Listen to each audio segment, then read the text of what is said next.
Buen día, bienvenidos a Postdata, es miércoles 15 de febrero, le tenemos las noticias. Con una inversión municipal de 144 millones de pesos, arrancó la construcción del centro administrativo en Morelia, donde se busca reunir a la mayoría de las dependencias del ayuntamiento y dar paso a la mejora regulatoria. Debido a que en Michoacán casi una cuarta parte de los estudiantes ha sufrido algún tipo de violencia en la escuela, la SEP determinó que no firmará convenios ni autorizará recursos a las instituciones que no establezcan un protocolo contra el hostigamiento y el acoso sexual.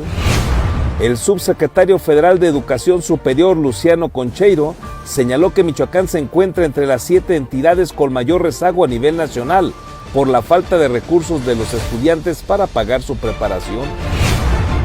Este miércoles se retomará la audiencia para determinar la sentencia que recibirá Diego Urig Mañón Melgoza como responsable del feminicidio de Jessica González Villaseñor. La diputada Julieta Gallardo Mora informó que detectó un subejercicio de cerca de 200 millones de pesos en el presupuesto que ejerció la Secretaría de Agricultura y Desarrollo Rural en el 2022.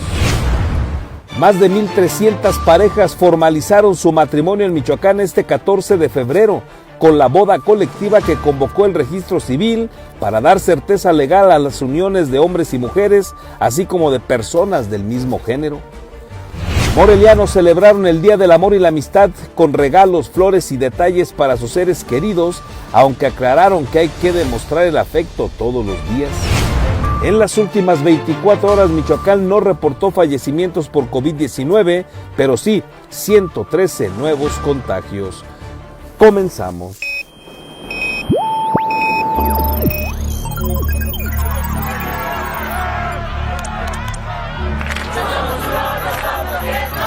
America will again. Alerta. Urgente, que renuncie el presidente. Vox FM presenta Postdata, periodismo responsable. Postdata con Carlos Monge. Comenzamos.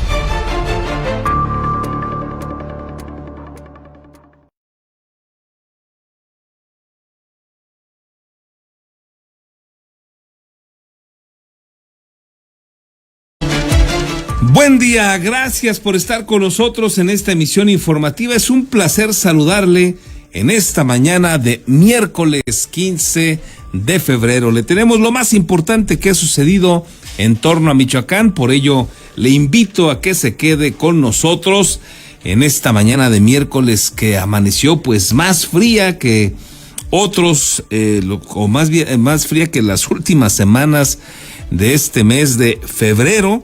Porque pues estamos arrancando a 6 grados, ya teníamos un rato que no bajábamos tanto, lo más ayer se acordará usted que comentamos también, estábamos a 7 grados, pero hoy todavía bajamos un poco más y se siente algo de aire para que usted lo considere, una mañana más fría que las que veníamos sintiendo en días pasados. Y bueno, pues nos dice el pronóstico meteorológico que será un día soleado y vamos a alcanzar temperaturas hasta de 24 grados, por ahí a las 3 de la tarde será la de mayor intensidad para que usted lo tenga en cuenta. Le recuerdo, somos Postdata, hacemos periodismo responsable, estamos en vivo a través de la señal de Vox en el 103.3 de su FM y de igual manera ya estamos en la plataforma Facebook donde usted puede ver además las imágenes correspondientes a lo que aquí le iremos presentando. Y vámonos pues con las noticias porque hay mucho que platicarle.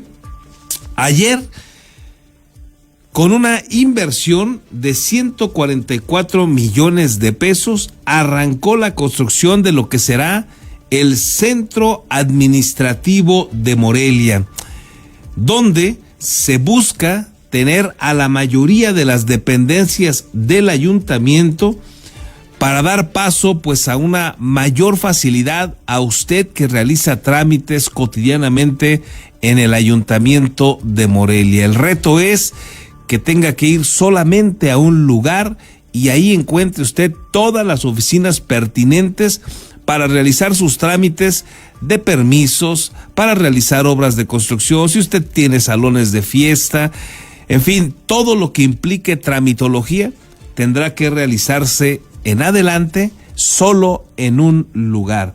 Ese es el objetivo del Centro Administrativo de Morelia, del cual ayer se puso la primera piedra y que estará ubicado en lo que conocemos como la antigua central camionera, donde hoy pues se desaprovecha todavía esa posibilidad, esa infraestructura que se tiene ahí, por ejemplo, en el estacionamiento, pero que ahora pues se va a tratar de rescatar y de darle un funcionamiento más pleno. Aquí los detalles. En seguimiento al proyecto de gran visión que plantea el crecimiento de Morelia hasta 2041, el alcalde capitalino Alfonso Martínez Alcázar develó la primera piedra con la que arranca la construcción del edificio de Ciudad Administrativa, en el que se invertirán 144 millones de pesos provenientes del erario municipal. Esta obra insignia de la administración 2021-2024 ahorrará el traslado de los morelianos que asistan diariamente a realizar trámites municipales al conglomerar en un solo espacio a la mayoría de las secretarías y direcciones, con lo que se dará paso a la mejora regulatoria. Lo que vamos a hacer ahora es terminar ese trabajo y vamos a construir aquí la ciudad administrativa de Morelia. Vamos a ubicar las oficinas principales de atención a la ciudadanía para que no tengan que dar vueltas en distintos lugares. Detalló que este proyecto contempla ahorrar 13.691.000 pesos anuales en la renta de 28 oficinas municipales segregadas en toda la ciudad, por lo que en 10 años el municipio pagará lo equivalente al costo de la construcción como una inversión a futuro. Esto quiere decir que en 10 años se va a gastar 136.911.000 pesos, que es el equivalente a la inversión que vamos a hacer en este lugar. De tal forma que en lugar de pagar rentas, vamos a pagar nuestras propias oficinas. Pero eso no es todo, esa es solo una ventaja económica que tendremos. La gran ventaja es la mejora regulatoria que podremos lograr al concentrar las oficinas de atención aquí. Explicó que el trabajo que comenzó en su anterior administración con la creación de la ciclovía en Avenida Nocupétaro, la Plaza de la Paz, la instalación de la Policía Morelia y los juzgados cívicos, así como la peatonalización, son parte del proyecto de gran visión que continuará en las oficinas de Ciudad Administrativa y la recuperación de la infraestructura de la vieja fábrica, a un lado de la Plaza de la Paz, que fungirá como un mercado turístico gastronómico.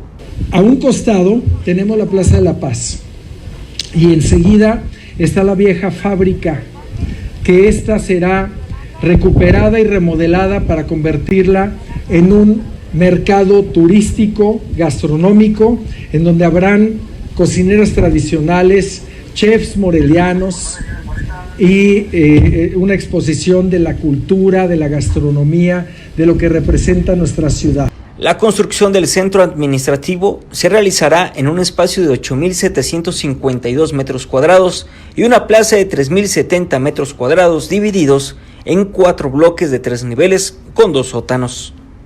Con las imágenes de Daniel Guillén, reportó para Postdata Fernando Salgado. Bueno, pues ahí tiene usted. Ojalá que sea una realidad pronto, que quede muy bien y que efectivamente facilite a toda la ciudadanía el realizar sus trámites. Esta ciudad administrativa, como luego también se les denomina, o centros administrativos, pues sin duda le facilitan la vida a los ciudadanos y a la larga pues tendrá que ser también un ahorro en cuanto al pago de rentas, que ayer también lo exponía el alcalde capitalino. Habló de un costo anual, que supera los 13 millones de pesos en renta.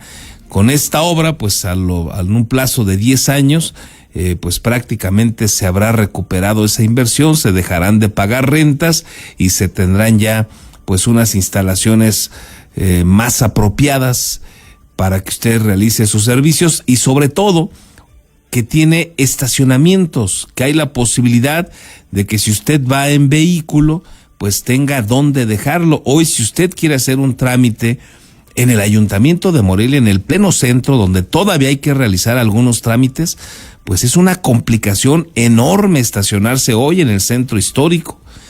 Si usted va a Manantiales, donde hay otras oficinas, pues es una complicación terrible poder estacionarse. Y luego hay otras instalaciones como las que están allá por el rumbo del mercado de abastos de la Secretaría de Administración, que allá tienen estacionamiento, pero para mucha gente pues se antoja lejano tener que trasladarse hasta allá. Y bueno, teniendo este centro administrativo en pleno centro histórico de Morelia, sin duda vendrá a facilitar. El otro dato que destaca Alfonso Martínez es que se va a construir con dinero propio del ayuntamiento, es decir, no va a requerir el préstamo del que había hablado en primera instancia, que ya tiene autorizado por el Congreso del Estado y que finalmente no lo va a requerir. Ayer también enfatizó en este tema, gracias a que los morelianos han confiado en su administración y han pagado en más de un 30%, han aumentado en más de un 30% la recaudación municipal. Así es que ahí los detalles, ojalá que pronto sea una realidad y usted pueda disfrutarlo a partir de este año. En sesión solemne de Cabildo de Morelia se entregó también la distinción como huésped distinguido de la capital michoacana al académico de Alcalá, España, Guillermo Escobar Roca, titular de la Escuela de Derecho de ese lugar. Durante la ceremonia, Alfonso Martínez Alcázar destacó que Morelia es una de las ciudades más españolizadas de México, a la que unen con el país europeo historias de ayuda y colaboración mutua. En su participación, el alcalde señaló la intención de continuar con la creación de puentes de comunicación con el país español para el intercambio cultural, económico y académico.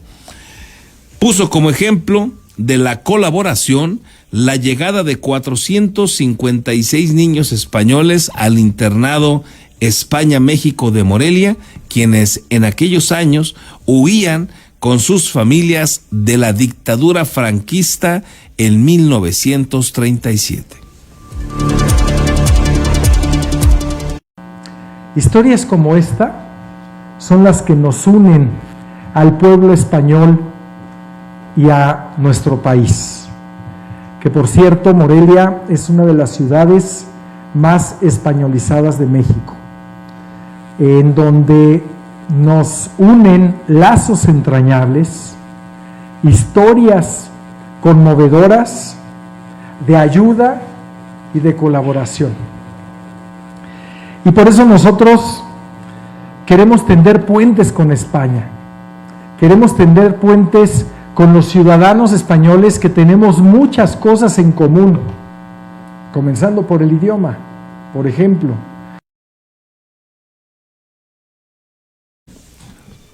Además, ayer en sesión solemne, el edil capitalino denunció que hay países en donde se violentan los derechos humanos con todo cinismo, y pese a que las Naciones Unidas están haciendo un llamado constante a que se respeten las garantías individuales, señaló como ejemplos a países como Cuba y Venezuela.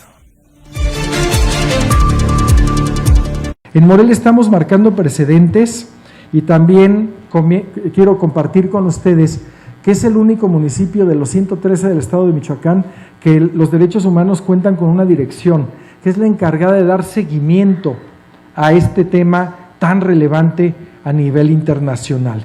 Y que vemos países que violentan los derechos humanos y que los violentan con con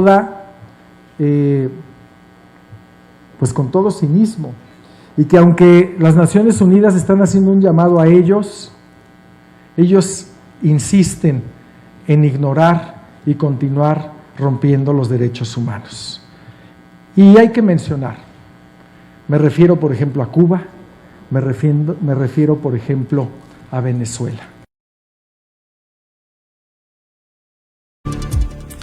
Bueno, pues ahí tiene usted, destacando el alcalde esta dirección de derechos humanos que tiene el ayuntamiento, haciendo una crítica a países como Cuba y Venezuela. Tiene totalmente la razón en este sentido Alfonso Martínez, y lo hace además en el contexto, recuerde usted que este fin de semana pasado, pues el presidente de México entregó la distinción más alta al dictador Díaz-Canel.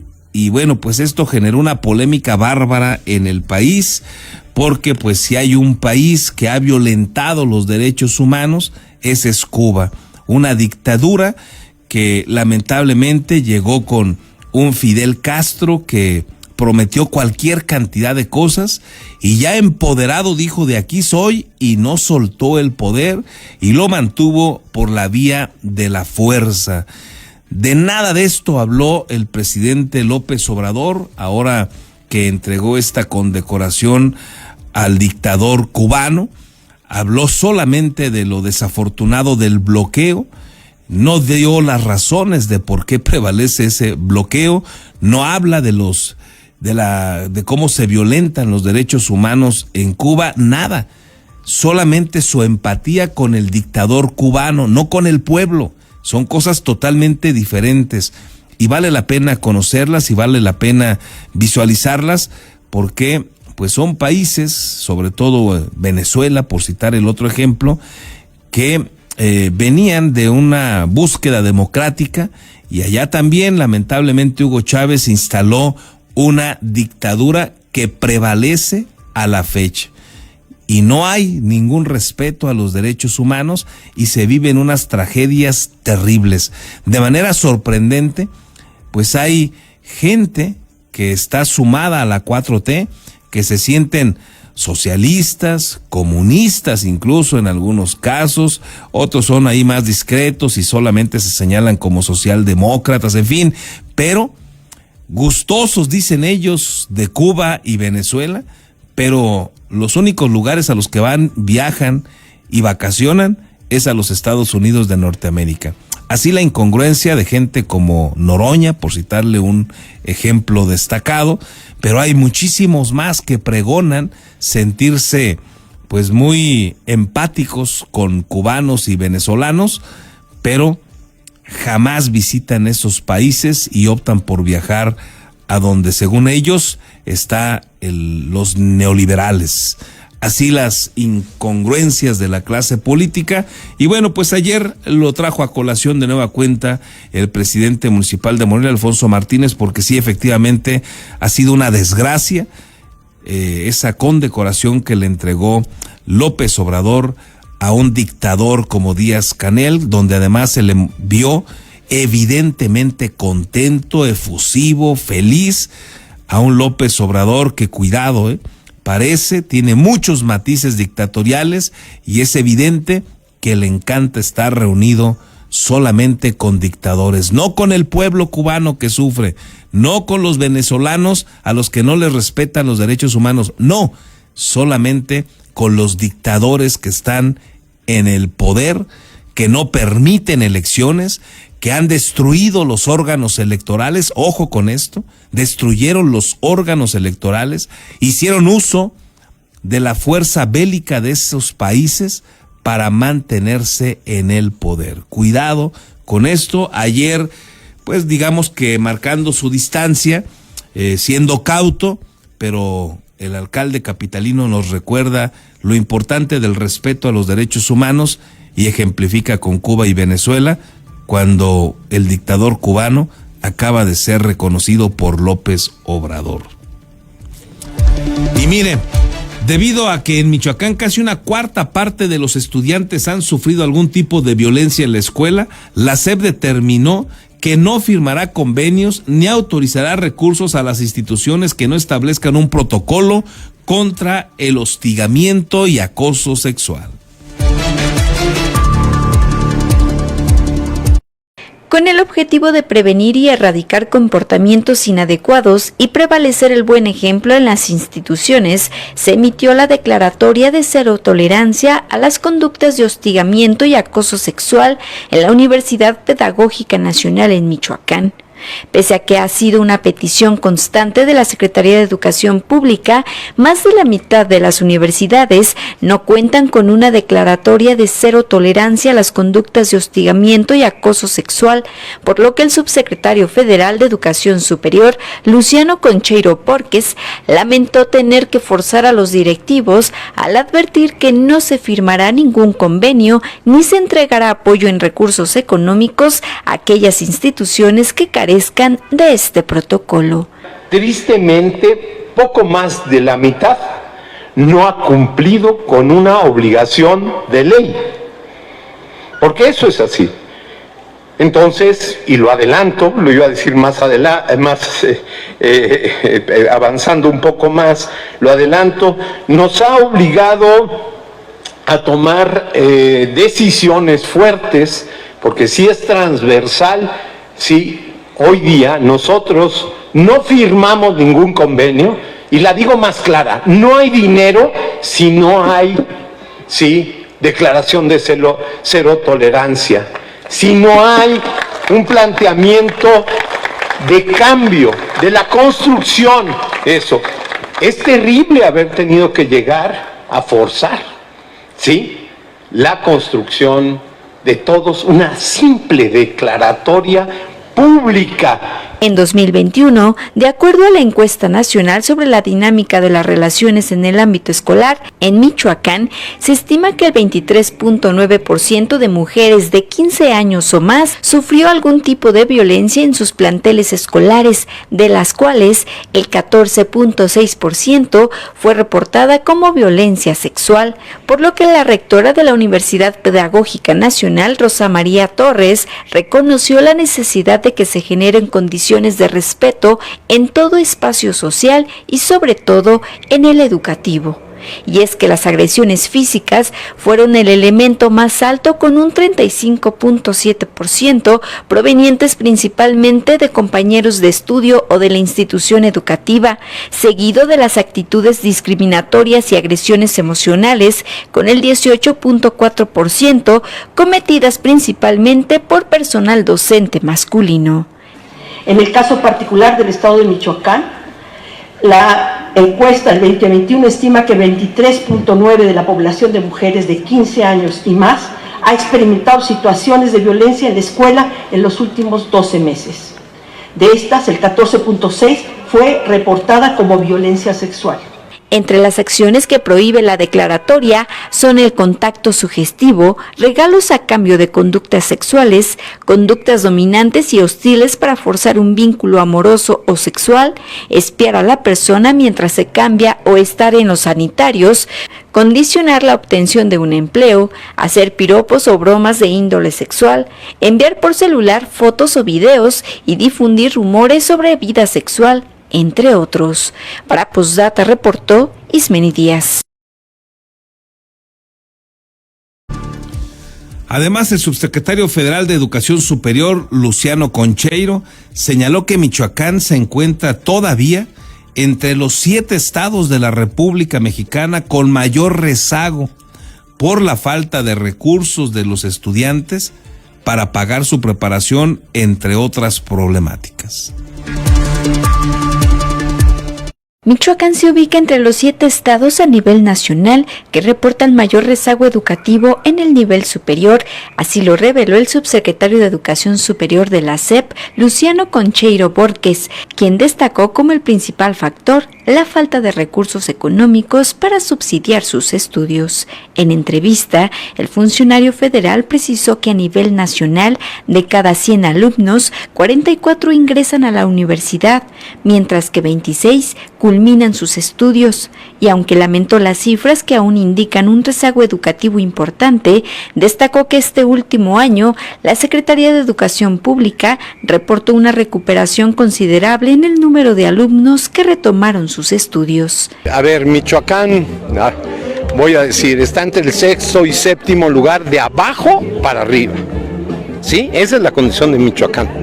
Y lo hemos hablado con el gobernador y cómo vamos a salir de ahí con urgencia, de cómo lograr una compaginación mayor entre todas nuestras instituciones, particularmente en la gran transformación económica del Estado. Recordó que la tasa de abandono escolar durante la pandemia alcanzó el 8.8% a nivel nacional, lo que representó alrededor de 5 millones de alumnos, una de las cifras más altas que ha registrado el país, por lo que ya trabaja en conjunto con las autoridades estatales para lograr una compaginación entre las instituciones, particularmente en una transformación económica de cada entidad federativa. Para Postdata reportó Ismeni Díaz. El secretario de Gobierno, Carlos Torres Piña, explicó que los recursos para el pago de salario y prestaciones de los trabajadores de la educación están garantizados, pero aclaró que en el caso de quienes han sido contratados a través del Código 09 o del Código 99, que se refieren a plazas temporales, tendrán entre 3 y 5 quincenas para que les llegue su salario. En entrevista explicó que en este supuesto se encuentran solo 177 trabajadores de la educación. Para los maestros hay garantía de pago sin ningún problema. Les decía ahorita que cuando son contrataciones por Código 99 o Código 9, las quincenas tardan en llegar de 3 a 5 quincenas, pero se les va a pagar sin ningún problema. Son muy pocos de Código 99, apenas se iniciaron a contratar alrededor de 177, pero les va a llegar el pago de 3 a 5 quincenas. Y bueno, pues hoy se va a desarrollar una audiencia más del juicio oral para finalmente dictarle sentencia a Diego Uric Mañón Melgoza por el feminicidio de Jessica González Villaseñor. En punto de las 9 de la mañana de este miércoles se reanudará la audiencia de juicio oral en la que se espera la presentación de 3 a 4 testigos de la Fiscalía Estatal con los que se busca aportar elementos para que el juez Ariel Montoya Romero determine finalmente cuál será la sentencia que tendrá que pagar en la cárcel Diego Uric Mañón por el feminicidio de Jessica González Villaseñor. La última audiencia, recordará usted, se realizó el pasado 3 de febrero, cuando papás y hermanos de la víctima determinaron abandonar la sala inconformes con la decisión del responsable de seguir la audiencia vía remota. Sin embargo, cuestionado por el juez, Diego Uric aseguró que se mantendrá a distancia para hacer uso del derecho que tiene. Tras escuchar a los testigos, el juez determinará si este mismo miércoles emite la sentencia o convoca a una nueva audiencia en fecha posterior. Hay pues algunas expectativas de que esta audiencia no será suficiente, que todo indica que va a convocar a una segunda audiencia y después en esa segunda audiencia todavía podría no dar a conocer la sentencia y convocar finalmente a otra sesión solamente para dar ya el fallo en cuanto a los años que tendrá que pagar en la cárcel Diego Uric. Por el momento, la exigencia de la familia de Jessica González Villaseñor es que se le aplique la sentencia máxima que en ese momento estaba vigente en Michoacán cuando empezó todo este juicio, de 50 años. Hoy el código se ha reformado y hoy la pena máxima establecida es de 60 años. Pero cuando todo esto empezó, este juicio, pues hay que aplicar la ley que en ese día estaba vigente y por esa razón es que tendrían que ser 50 años. Esa es la expectativa, esa es la exigencia de la familia. Sin embargo, por la situación establecida en el Código Penal, podrían ser desde 25 años hasta 50 años. En ese rango, podrá encontrar ahí el número de años que pasará en la cárcel Diego Urig, el juez. Ahí está la expectativa de lo que hoy podría suceder en esta nueva audiencia del juicio oral contra Diego Urig Mañón Melgoza para determinarle los años que pasará en la cárcel. Lamentable situación esta de la joven que lamentablemente pues perdió la vida, le fue arrebatada, la asesinaron. Es un feminicidio que ha causado un dolor inmenso a su familia y que ha causado también pues cualquier cantidad de sentimientos, de frustraciones, de enojos, de molestias entre la población por esta situación tan lamentable, tan desafortunada, y que la familia de Jessica González Villaseñor pues hizo visible por todos lados. Una lamentable tragedia de la que todos tendríamos que aprender. En fin, veremos si hoy el juez da el fallo. Todo indica que no, pero hay la posibilidad y ya le estaremos informando más tarde a través de nuestras redes sociales. En Facebook nos encuentra como postdata.news, igual que pues ahí en el internet www.postdata.news, o también en Twitter, ahí estamos como postdata_news, y ahí a lo largo del día le estamos informando de lo que va sucediendo importante en Michoacán, y ahí le daremos a conocer lo que suceda en esta audiencia del caso Jessica González Villaseñor, y si no, mañana aquí le platicamos los detalles. Y mire usted, de cara al Día Internacional de la Mujer, la titular de la Comisión Nacional para Prevenir y Erradicar la Violencia contra las Mujeres, el CONAVIM, Fabiola Alanís Sámano, se pronunció en contra de la colocación de vallas al exterior de recintos históricos para inhibir la libre manifestación. La funcionaria federal destacó que desde el gobierno federal no se pretende victimizar la protesta, por lo que se dijo a favor del movimiento feminista y con ello de las marchas con total libertad de expresión. Me da muchísimo gusto que las mujeres participen. A nivel nacional el movimiento feminista ha aportado muchísimo, las colectivas han sido centrales en alcanzar y en avanzar en los derechos de las mujeres, y nosotros desde el gobierno federal, y lo ha dicho abiertamente el señor presidente, nosotros no revictimizamos la protesta, garantizamos que las mujeres puedan movilizarse, digamos, en condiciones de libertad y de respeto. No. Gracias. Bueno, pues ahí tiene usted a Fabiola Alanís. Evidentemente se le barren algunas cosas de la memoria, se queda solamente con los dichos del presidente, pero no con los hechos. Ella es una funcionaria federal y tendría que estar enterada que si alguien le puso vallas a las mujeres, ese alguien se llama Andrés Manuel López Obrador.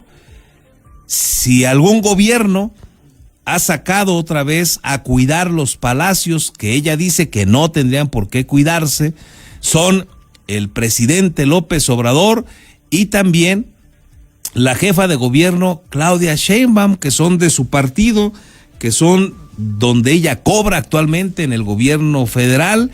Sorprende cómo los políticos se olvidan de estas cosas, como Fabiola Alanís, que efectivamente pues muchos años ha estado en la lucha de las mujeres. Aquí fue secretaria de la mujer con Silvano Aureoles, por ejemplo, pero se le olvida lo que ha sucedido. Creo que le tocaría a Fabiola echarse ahí pues una visitadita, un clavado, como decimos luego, al internet para que revise qué ha pasado en la Ciudad de México con las marchas de mujeres y para que vea cómo las ha revictimizado el presidente López Obrador cuando ha señalado que son incapaces de pensar por ellas mismas y de manifestarse por sus derechos, porque él ha dicho que las manipulan, que hay alguien ahí que las lleva, las convoca, las mueve y las ha descartado como entes pensantes y con libertades para hacer lo que les plazca por sí solas. Nada de eso se acuerda Fabiola Alanís, que estuvo aquí ayer en la capital michoacana. Inaudito lo que pasa con los políticos. Tendría que buscar algo de congruencia Fabiola Alanís, hoy evidentemente prefiere creerle a ciegas al presidente de lo que dice, aunque los hechos son brutales y contundentes. Pero bueno, ella dice que está en contra, aunque allá en México no ha dicho ni pío cuando los cuerpos policíacos y cuando las vallas han estado ahí impidiendo y bloqueando la manifestación de las mujeres. En otros asuntos, el productor michoacano de miel, Daniel Zúñiga, visitó las instalaciones de la Universidad Vasco de Quiroga, donde habló de la importancia de las abejas y otros polinizadores en la producción de alimentos. Negocios UBAC. De cada 100 kilos de aguacate que se producen en Michoacán, 65 kilogramos son posibles gracias a la polinización de los polinizadores, en este caso las abejas. Daniel Zúñiga, integrante de Miel Quetzali, explicó en entrevista para la UBAC que las abejas y otros polinizadores son de vital importancia en el ecosistema. Si continuamos con el uso indiscriminado de agroquímicos y disminuyen las poblaciones de polinizadores, vamos a tener una baja en la producción de alimentos en general. Zúñiga comentó que muchas veces las personas atacan a estas especies por miedo y por ello es importante promover el conocimiento y acercamiento a la diversidad de abejas y polinizadores del país. Destacó que en Miel Quetzali promueven este acercamiento a través del apiturismo para que las personas conozcan no solo la importancia de los animales, sino también el origen de muchos de nuestros alimentos. Trabajamos con 2 especies de abejas, trabajamos con Apis mellifera, la que nos permite obtener mieles monoflorales, y trabajamos con especies nativas en el estado de Puebla con Scatotrigona mexicana, la abeja Simelnec. Invitarlos a que conozcan por un lado la importancia y los beneficios ecosistémicos de los polinizadores y por otro lado vayamos conociendo el origen de los alimentos que consumimos. Finalmente, recordó que debemos informarnos sobre cómo manejar estas especies dentro de áreas pobladas, respetando su vida y al mismo tiempo cuidando nuestra integridad. Promover el conocimiento y manejo de colonias en estado silvestre en áreas pobladas de manera respetuosa.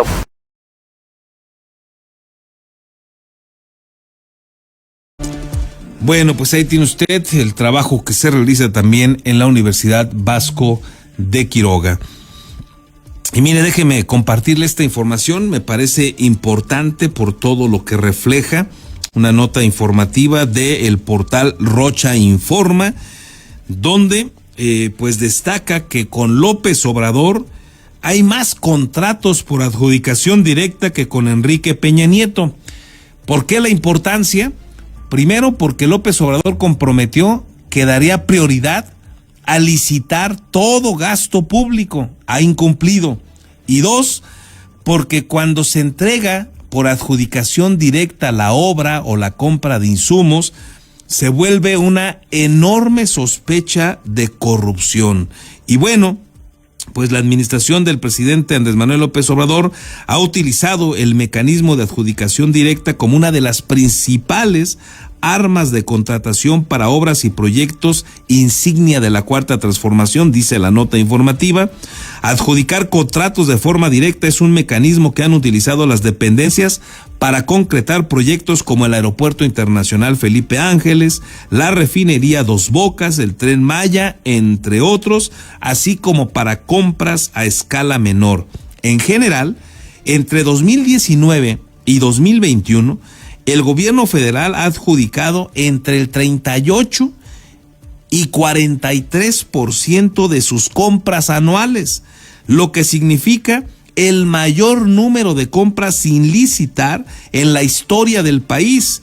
El récord estaba con Enrique Peña Nieto, sí, ese al que López Obrador acusaba de corrupto, entre otras cosas por las adjudicaciones directas. En 2018, Enrique Peña Nieto dejó un récord del 35% de contratos y compras sin licitar, de acuerdo con los datos del Instituto Mexicano para la Competitividad. 35% era el récord con Enrique Peña Nieto para hacer compras por adjudicación directa o entregar contratos por adjudicación directa. Bueno, pues ese gobierno extraordinariamente corrupto que todos recordamos con Enrique Peña Nieto ha sido superado por el de López Obrador, que adjudica directamente entre el 38 y el 43% entre el 2019 y el 2021. Ahí los datos duros de esta nota informativa de Rocha Informa, este portal del periodista Ricardo Rocha. Y bueno, contundentes los números, porque luego pues le platican algunas cosas o le sacan pañuelitos y usted puede creer que con eso basta. Pues no, los hechos son contundentes, la adjudicación directa prevalece.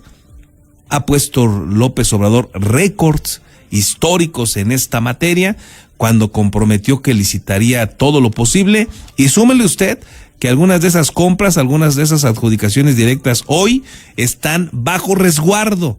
Nadie puede conocer ni cómo se hizo, ni cuánto se gastó, ni a quién se les entregó el contrato o la compra que se hizo con dinero público. Ese es la lucha de la corrupción de la que habla López Obrador. Así la incongruencia. Bueno, dato duro. Gracias como siempre por estar con nosotros, participar también con sus comentarios. Aquí ya nos saludan como cotidianamente y les agradezco que nos dejen su saludo a Susana Montoya, a Teresa Aguilar, que están regularmente con nosotros. Muchas gracias. Sergio Arenas Ochoa, buenos días, Carlos. Esperemos que las nuevas oficinas del municipio cuenten con suficiente estacionamiento para la ciudadanía que tenga que realizar algún trámite. Totalmente de acuerdo, Sergio, esa es la idea, así lo dieron a conocer ayer las autoridades del Ayuntamiento de Morelia, el alcalde Alfonso Martínez. Ojalá de entrada, pues ya es un estacionamiento que tiene Morelia ahí en el centro histórico, donde fue la central camionera, y bueno, esperaríamos que eso sea suficiente para las oficinas que ahí se van a instalar. Gracias, Sergio, totalmente de acuerdo. Luis Esteves, buen día, Carlos, ojalá que en esta ocasión sí se concluya la ciudad administrativa y el presidente Alfonso Martínez transparente el fideicomiso del estacionamiento público que existe desde el año 2010 aproximadamente y que nunca se supo qué pasó con el fideicomiso. Es otro tema controversial, tienes razón, Luis, que nació ahí con la administración, si no mal recuerdo, de Fausto Vallejo, pero hay que ver cómo está ese fideicomiso. Vamos a traerlo a cuentas, a retomar esa información, a ver cómo está en este momento vigente. Gracias también, Luis, por tu aporte. Marce Raya nos comenta, nos vemos en la marcha del 26 de febrero, el INE no se toca, nos dice. Gracias, Marce Raya. Saludos. Lilia Rosales también nos deja sus saludos. Gracias, Lilia. Y Melchor Ornelas también, como cotidianamente, nos dice: tarde, pero llegó la ciudad administrativa. Felicidades. Ojalá también desatoremos el estacionamiento de la Central Vieja, concesionado en tiempos de Fausto Vallejo, y que se entregan 18 millones al año de dinero de los morelianos. Bueno, ahí tiene usted el dato que hace rato comentábamos cuando nos hacía el comentario también al respecto Luis Esteves. Ahí está el dato que sí recuerda Melchor Ornelas, fue con Fausto Vallejo, y en su conocimiento se están pagando 18 millones al año a los dueños, a los que están manejando, digamos, el fideicomiso, porque pues lo iban a arreglar o lo arreglaron para dejarlo listo como estacionamiento, y había que tener un mínimo de usuarios, digamos. Si no se alcanza ese mínimo, entonces el ayuntamiento paga estas cantidades de dinero que refiere Melchor Ornelas. Gracias, Melchor, y de todas maneras vamos a confirmarlo con la autoridad a ver cómo está hoy ese fideicomiso. Déjenme hacer una breve pausa y regresamos, hay otras noticias.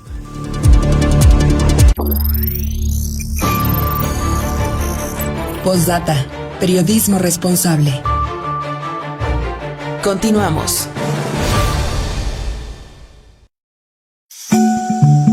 El Congreso te escucha y te informa. Las diputadas y diputados legislamos para ayudar a las familias que sufren las consecuencias del uso de drogas. Por eso creamos la primera ley contra las adicciones en Michoacán, con atención especial y gratuita para niñas, niños y adolescentes. Congreso del Estado de Michoacán. El poder de la inclusión. Visítanos en congresomich.gov.mx.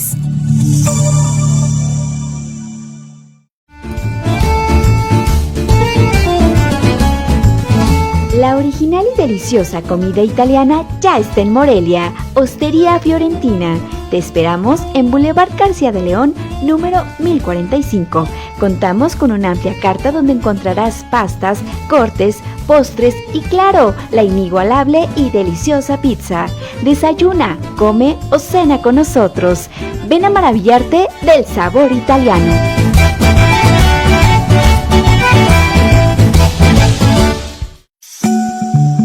El Congreso te escucha y te informa. Las diputadas y diputados legislamos para acercarnos y trabajar de la mano con los michoacanos. Por eso, generamos un programa especial de iniciativas ciudadanas que permita más y mejores leyes construidas directamente por la gente. Congreso del Estado de Michoacán. El poder de la inclusión. Visítanos en congresomich.gov.mx. Beskid, asesoría profesional en seguros. Si necesitas proteger a tus seres más queridos, proyectar a futuro sin que nada te detenga o cuidar de tu patrimonio, estamos a tus órdenes en el número telefónico 33 34 97 96 93 o bien en el correo electrónico armando@beskid.com. El licenciado Armando Dueñas Díaz, profesional en asesoría de seguros, espera su llamada.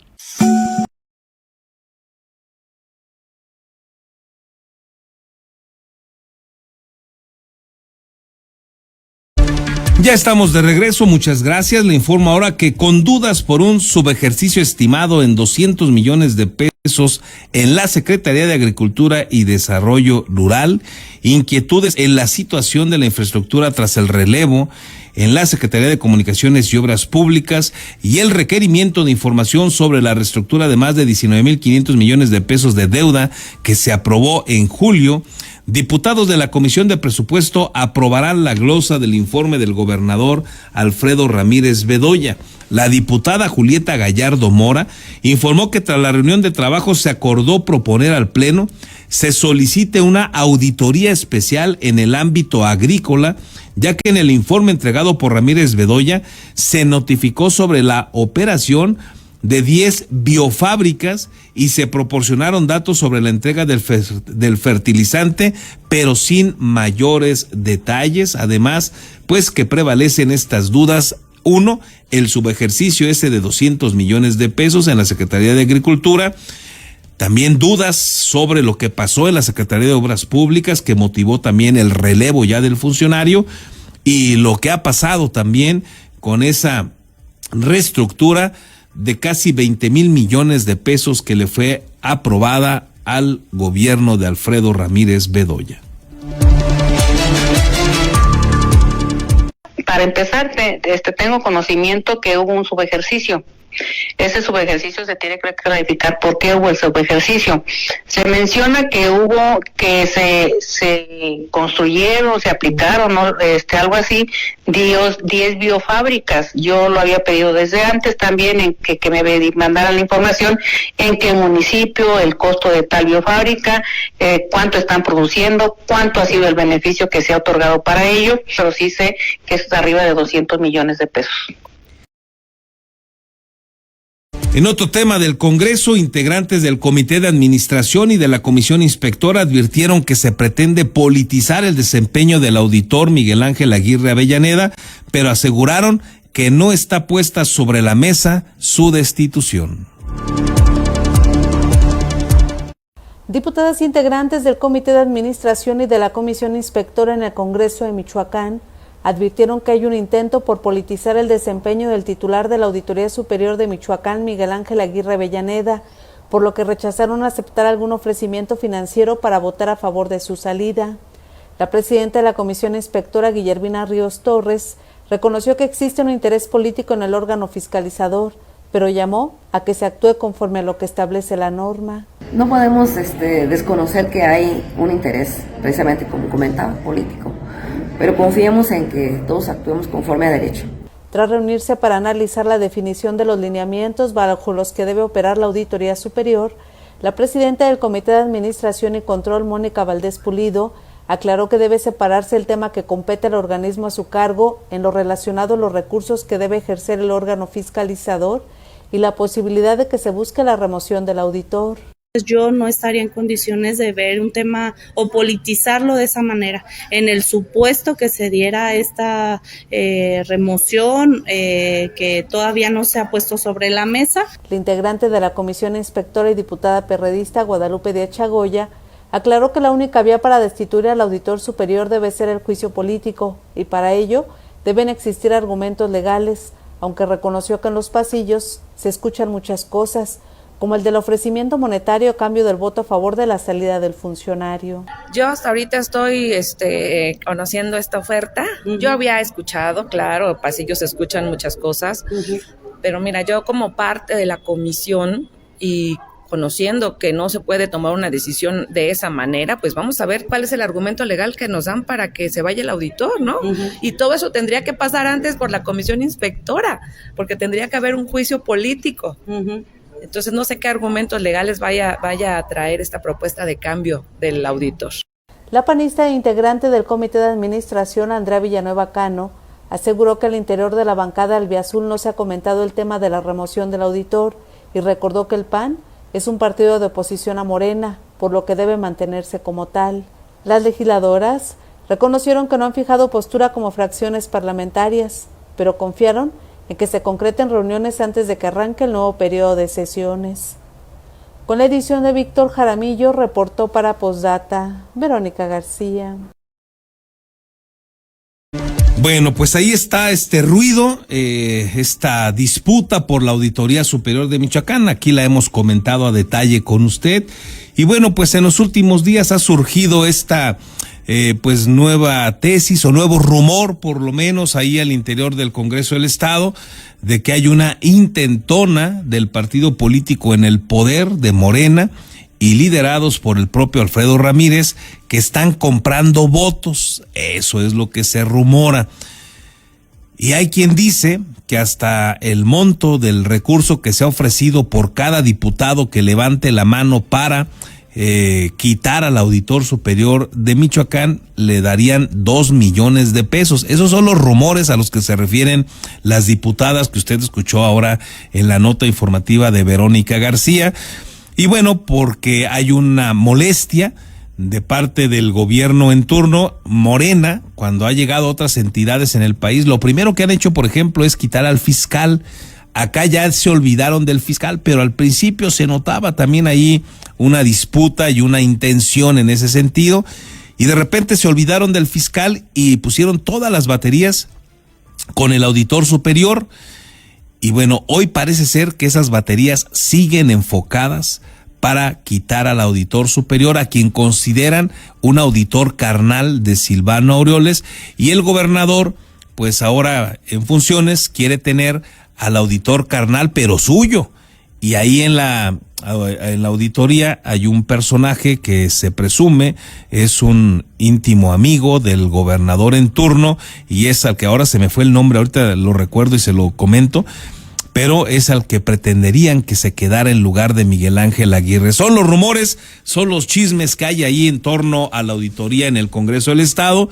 Vamos a ver qué sucede en los próximos días.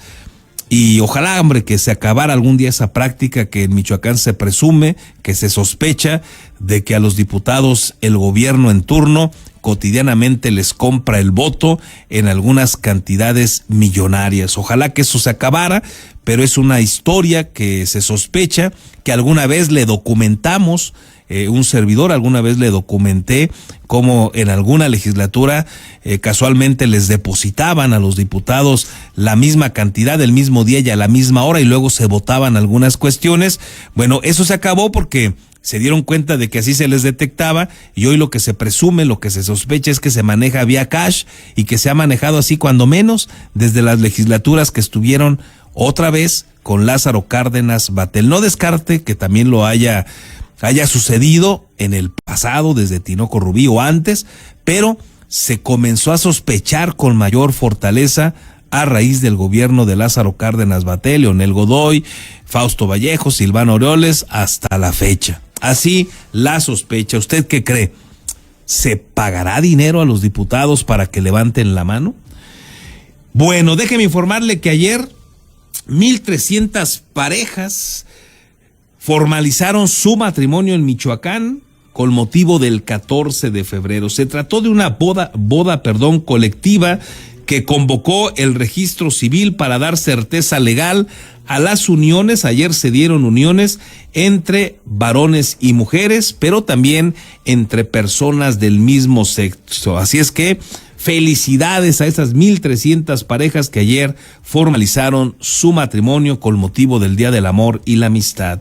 Y nos vamos ahora con la información del ámbito de la seguridad, lo que ha sucedido en las últimas horas en Michoacán con los compañeros de Red 113 liderados por Marcos Morales. Mi estimado Marcos, adelante por favor con lo que haya sucedido en nuestro estado.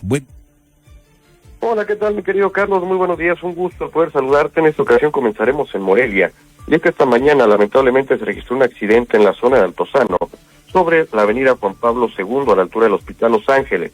En el sitio una mujer que intentó cruzar la vialidad fue atropellada por un vehículo. Lamentablemente ella falleció. La circulación se mantiene cerrada en espera de que la Fiscalía General del Estado concluya con las actuaciones de ley. De ella hasta el momento se ignora su identidad. En el sitio fue abandonada la unidad responsable de este accidente. Por otro lado, pero también en Morelia, en la zona poniente de la capital, un automovilista fue ultimado a balazos en la colonia Ricardo Flores Magón. Luego de los disparos, el hombre perdió el control de su vehículo y se estrelló contra un poste de concreto, el cual terminó derribado. Lo anterior se dio sobre la calle Jerecuaro, que es esquina con Tepalcatepec. Algunos vecinos escucharon detonaciones y al asomarse vieron un auto Nissan Suru de color guinda chocado. Dentro yacía un hombre inerte. Al lugar arribaron elementos de la Guardia Civil, quienes con apoyo de paramédicos confirmaron el deceso del ocupante del auto. Hasta el momento la identidad del fallecido es desconocida. Él tenía entre 40 y 45 años de edad. Era de barba y pelo cano, vestía un suéter de color negro. Finalmente en Zamora, un joven resultó lesionado al ser atacado a tiros por desconocidos en la sección 5 de la colonia Ferrocarril. Se supo que el ofendido fue sorprendido por gatilleros en la calle Ferrocarril, donde los delincuentes le dispararon y enseguida huyeron. En un primer momento al sitio acudieron elementos de la policía municipal, así como paramédicos, los cuales encontraron tirado sobre la carpeta asfáltica a Jesús Salvador, de 19 años de edad. Él es vecino de la colonia La Libertad. Los socorristas revisaron al susodicho, confirmando que presentaba varios impactos, por lo que de emergencia lo canalizaron a un nosocomio local. Mi querido Carlos, la información. Gracias Marcos, buen miércoles. Quedamos al pendiente, muy buenos días.